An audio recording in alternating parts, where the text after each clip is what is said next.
A haw-eater is a person who was born on Manitoulin Island, the largest freshwater island in a lake in the world.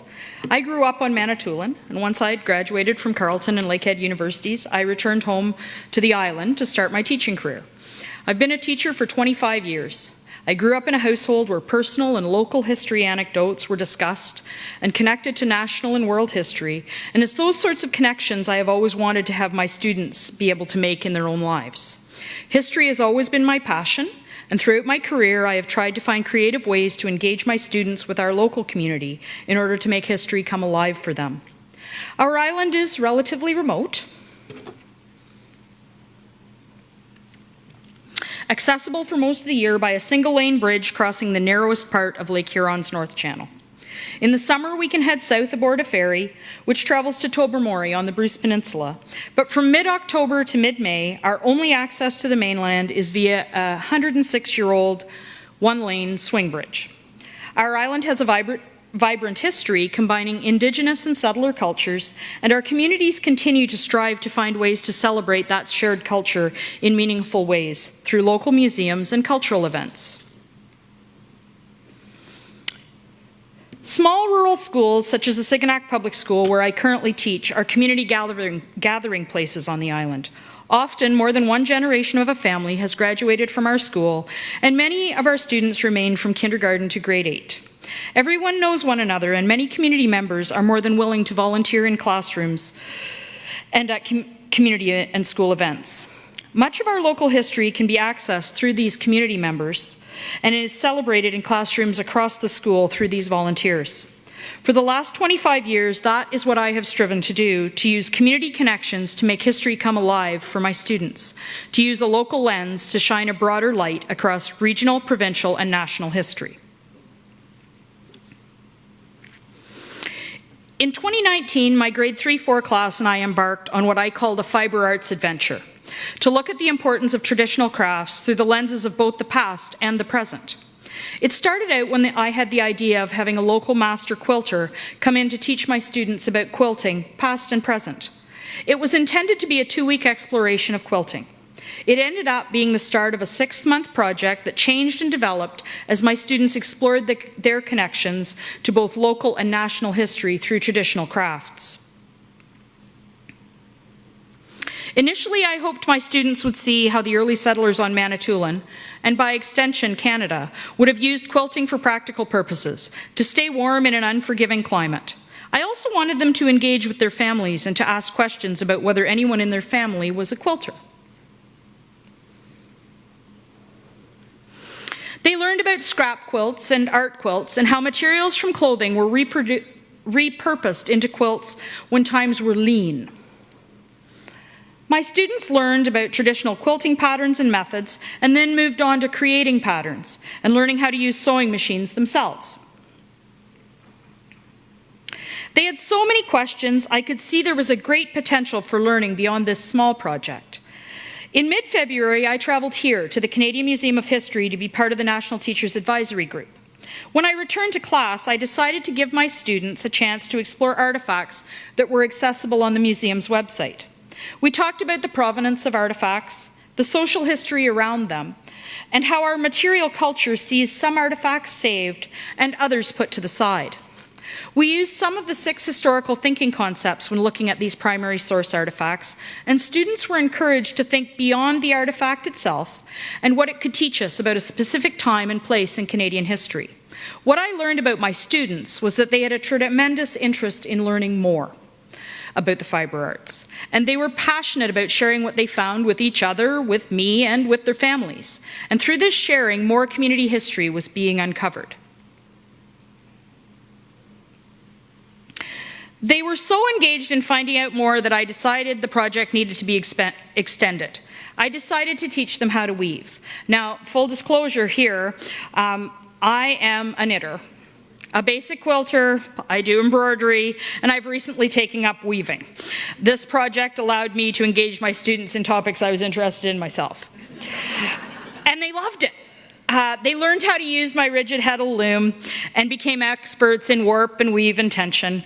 They learned how time-consuming weaving can be, and inspired by their weaving, together we did more research into traditional and modern weaving machines.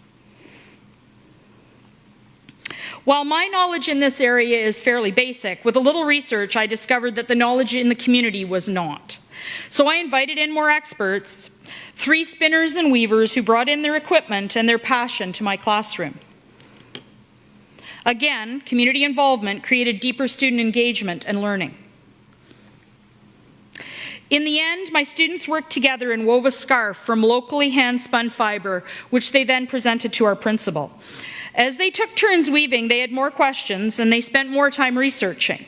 They were so engaged as they made local community connections to what they had learned, and they shared this information with their families. Through those discussions, they learned about some of their own personal history and brought that knowledge back to share with the classroom. Through written reports and visual representations, they demonstrated their understanding of not only the process of creation, but the importance of traditional fibre arts as records of history. As March progressed, they continued to have questions about different artifacts they were finding on the Canadian Museum of History website. Their curiosity about embroidery led me to reconnect with a family friend whose grandmother had fostered my love of the fibre arts. She is a skilled embroiderer with her own business here in the Ottawa area, which is named for the road her grandma lived on Manitoulin. We explored her social media accounts, and my students learned more about modern embroidery projects and engaged with her online. Within a few weeks, she had sent a package of materials which allowed all my students to try their hand at basic embroidery. More connections, more discussions with family, more learning. I thought perhaps the project was finally coming to a close.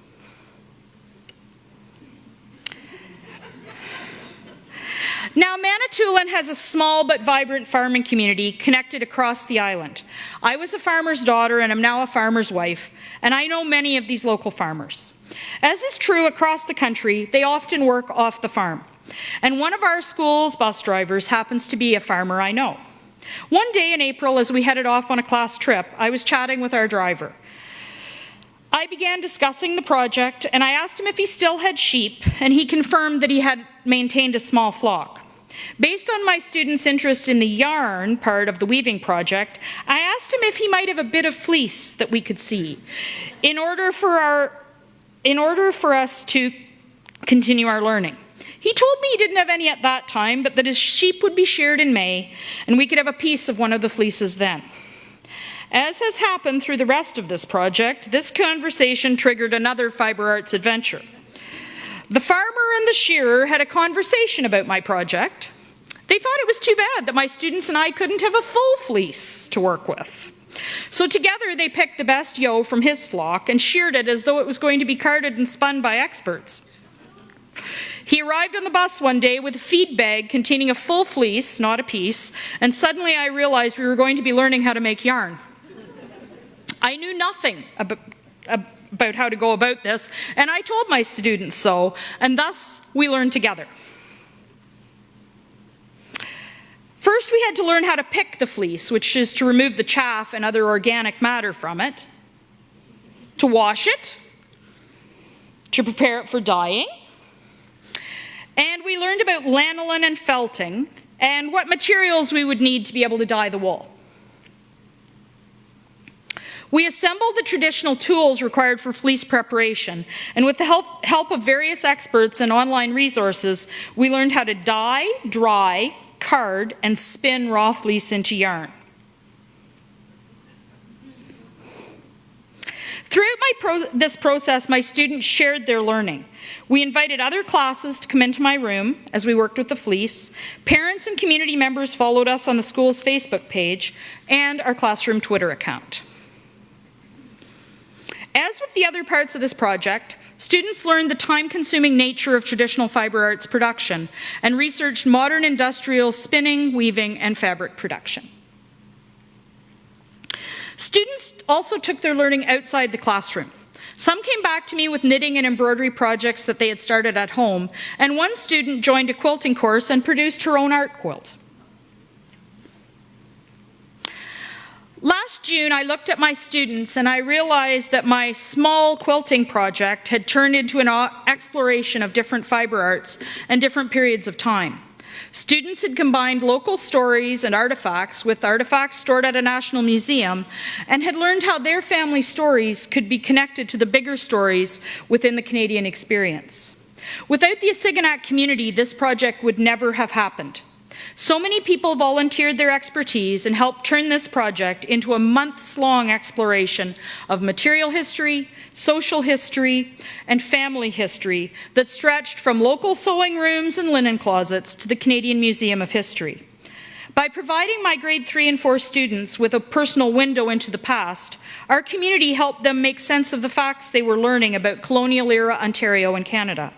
I often hashtagged our Twitter posts with learning outside the box, and I truly believe that is the type of teaching that best engages young learners in our past. Finally, I would like to thank Canada's History for selecting me for this award and for inspiring me to continue my out-of-the-box work with my students.